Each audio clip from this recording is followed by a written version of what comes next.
mean, just how important was it to come back to play well after that first loss and things like that?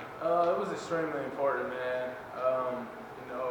As you can see, we came off a tough road loss.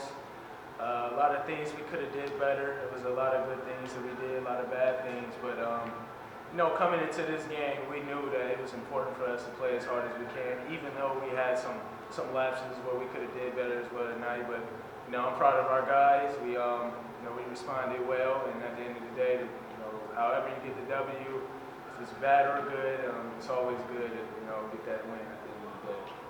Was that kind of the point of emphasis coming out of that loss? Is just you got to play hard for 40 and got to have 5 guys doing it? Yeah, just keeping in the back of our mind that, man, that loss, that was a tough loss, and in order to respond and to get the results we need the next game, we need to do a lot of things better, a lot more things better than the last game. From us watching film yesterday and 2 days ago, that was one thing that we learned, and there was a lot of things that we learned as well to get the W today. When you're talking about doing some things better, what kinds of things in your eyes were the things you had to do better?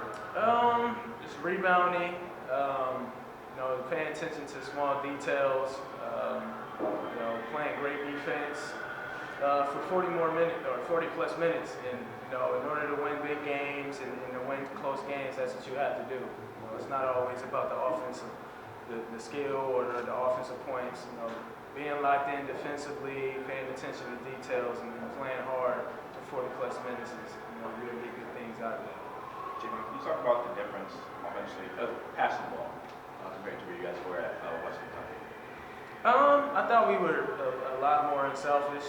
There was a lot of selfish plays during the West Kentucky game, which is another thing that we pointed out in the film and stuff like that. So, like I said, from us learning from the loss of West Kentucky, that helped us into today's game, and it prepared us a lot more, and it allowed us to be more hungry. So that was a lot of things as well that we got in control.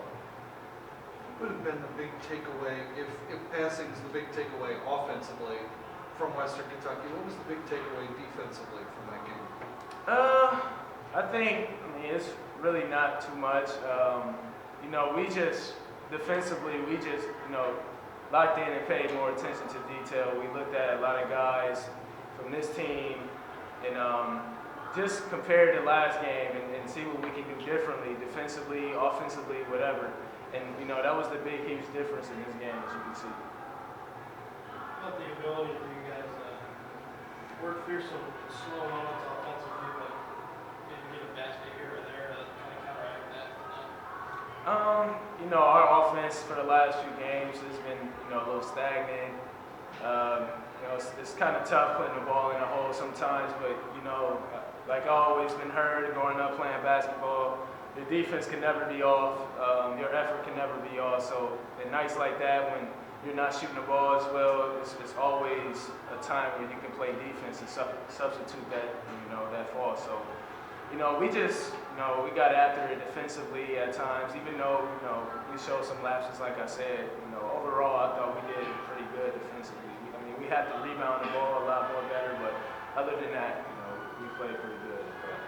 There were some lapses, but I'm just saying the ability for you guys to knock down a shot time and again, the 9-0 run midway through the second half. Well, yeah, that's huge, man. That's the beauty of this team, man. Anybody can come in and shoot or give us a lift somehow, and when we got guys that come together and knocking down shots, it makes the game a lot more easier for us as individuals. So, that was another thing as well that that helped us out in shooting the ball and stuff like that. Sorry, just for a second, Cameron, if you don't mind. The corollary to that, what follows along, is that you also are getting points from a variety of guys. It doesn't have to be, well, we need Clarke to hit 20 or we need Holm for 25. Yeah, that's what great teams are.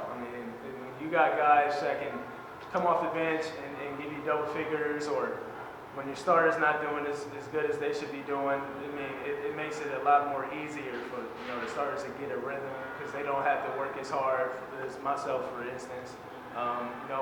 With the role changing and stuff like that, it allows me to sit down and observe the game from the bench. And when I come in and my name's called, I can come in and produce in whatever way, which is, if that's the, score, fast, rebound, whatever.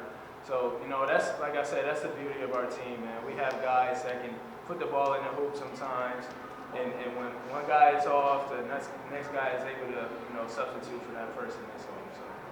Jehvon, Thomas touched on a little bit that 9-0 run after after A&M cut to 8. Do you see kind of or feel a difference within the team when that run stopped and when you guys kind of started up? Yeah, I thought our confidence got back together. I thought overall, for whatever reason, we play a little jittery at times, but once you see the ball get in the hoop, get a few stops here and there, that stuff builds up, and that's what builds into a 9-0 run when you can get stops and you can capitalize off a lot of other things as well. So that's been helpful.